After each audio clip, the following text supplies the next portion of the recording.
চলে আসলাম রান্নাঘরে মশলা রেডি করতে।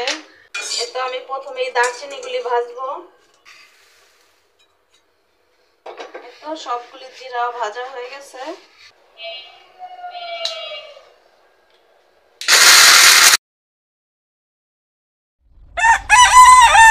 মনে হইতেছে কতদিন জানি পানি দেই না, মাটি একদম সাদা হয়ে গেছে।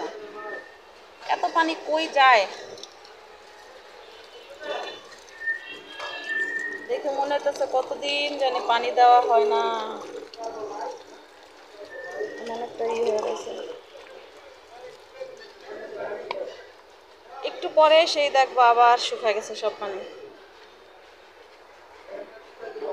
রাত্রে পানি দিই দেখো, সকালে একটু দেরি করে এই পানি দিই।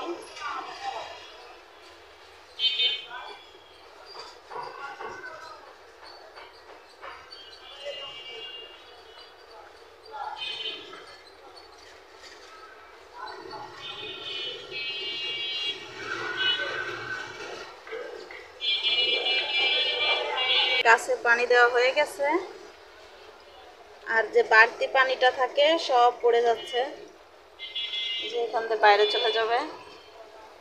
এখন বারান্দাটা মুছতে হবে। আর আমার এই গাছের ফুল আর একটা আছে, আরো কলি আসতেছে, কিন্তু আমার এই গাছে অনেক ফুল আছে এখনো। এই তো সকালে নাস্তা করে নিছি, করে নিয়েই চলে আসলাম রান্নাঘরে মশলা রেডি করতে। সেদিন যখন মশলার কৌটাগুলি ধুইছি তখন দেখি সবগুলি মশলার ডিব্বা খালি, সব কিছু তো হালকা পাতলা মশলা আছে। এই জন্য ভাবলাম আজকে রান্না করার আগেই মশলাগুলি রেডি করে নিই। সবগুলি তো অল্প অল্প সব কিছু আছে, তাই এগুলি নিয়ে নিলাম। সামরিনের বাবাকে বলছিলাম এনে দিতে, কালকে রাত্রে নিয়ে আইছে। আজকে চিন্তা করলাম রান্না বসানোর আগে এগুলি রেডি করি, তারপরে রান্না বসাবো।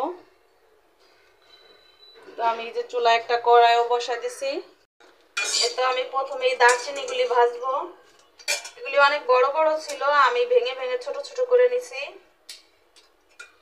আমার কাজের সুবিধার জন্য। আর চুলাটা একদম কমায় রাখছি, হালকা আঁচে ভাজতে থাকবো, যাতে করে পুড়েও না যায়, আবার ভালো করে ভাজা হয়। একটা ঘ্রাণ বের হলেই নামাই নিব, তারপর অন্য অন্য মশলাগুলি ভাজবো।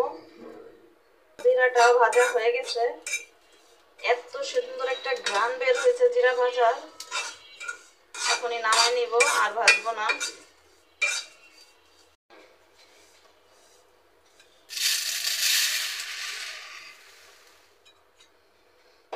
তো সবগুলি জিরা ভাজা হয়ে গেছে, এখন গরম আছে, একটু ঠান্ডা হলে তারপরে ব্লেন্ডার করে নিব।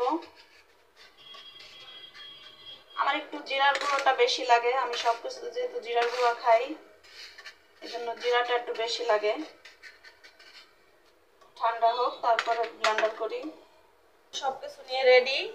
আর এই যে দারচিনিগুলি নিয়ে নিলাম, এখন ব্লেন্ডার করে নিব।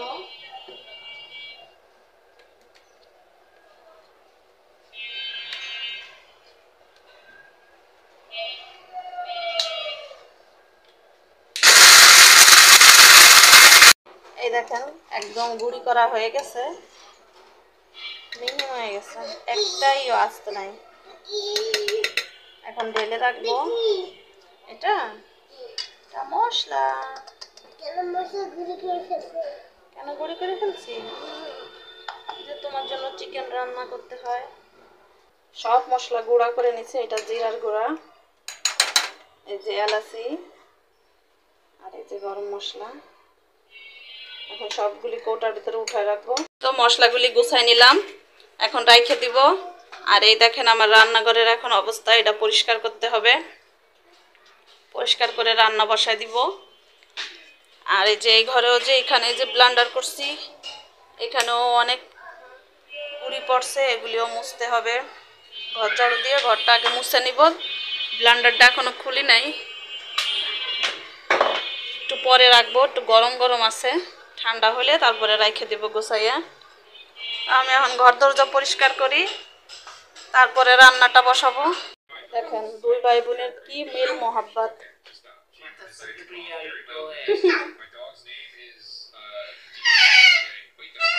দুজনে শুয়ে শুয়ে টিভি দেখতেছে। আর ভাই এসে টিফিনে বাসায়। পানি খাইছো? বার্গার খেয়ে পানি খাইছো কেন? ওই যে পানি বোতল, ওই যে পানি বোতল। সামরিন পানি খাইছো মা? পানি খাও, মুখে হাত বার করো। আর তোমার টাইম হয় নাই? পানি খাও তাড়াতাড়ি। আর এখানে বালতিতে গরম পানি নিয়ে নিচ্ছি, সাথে গুঁড়িও দিয়ে দিলাম। এখন সবগুলি কাপড় ধুয়ে দিব গরম পানি দিয়ে। পানি প্রচুর গরম। পানি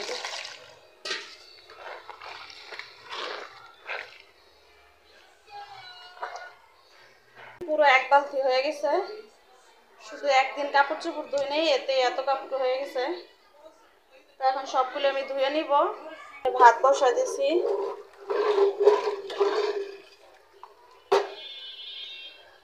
ভাতটা হইতে থাক। এত বেশি করে কিছু শুকনা মরিচ এনে রাখলাম। মরিচগুলি অনেক ভালো চিকন চিকন। আর এখানে কিছু কাঁচা মরিচ, লেবু। মরিচগুলির বোটা ফেলাইয়া তারপরে রাখবো। আর এই মরিচগুলি একটু বারান্দায় রাখবো রোদে, তারপরে উঠায় রেখে দিব কোটার ভিতরে। মরিচ দেখে আর লোভ সামলাইতে পারলাম না, এই জন্য এখনই ভাজলাম মরিচ। আর এদিকে আলু সিদ্ধ করে নিছি। চিন্তা করলাম এই মরিচ দিয়ে এখন একটু আলু ভর্তা করে খাই। মরিচগুলি চিকন চিকন কিন্তু অনেক ঝাল হবে। হয়ে গেছে ভাজা। আলু ভর্তা রেডি। ঝাল ঝাল লাল লাল ভর্তা। প্রচুর ঝাল হয়েছে ভর্তাটায়। এই তো সামরিন সন্ধ্যায় নাস্তা খেয়ে প্লেট টেলেট রেখে দিছে। আর এই যেদিকে বাচ্চারা পড়তে বসে। তাড়াতাড়ি শেষ করো, তুমিও তাড়াতাড়ি করো। আর আমি এখানে রান্না বসাই দিলাম। ভাত চুলায় বসাই দিছি। এখানে দুধ ভিজায় রাখছি। সন্ধ্যা নাস্তা করার পর যে থালা বাসন ছিল সবগুলি ধুয়ে নিছি। এখন ভাতটা হইলেই তরকারিটা গরম করলে হয়ে যায়। মাত্র ভাতটা বসাই দিলাম। কি সামরিনের কি হয়েছে?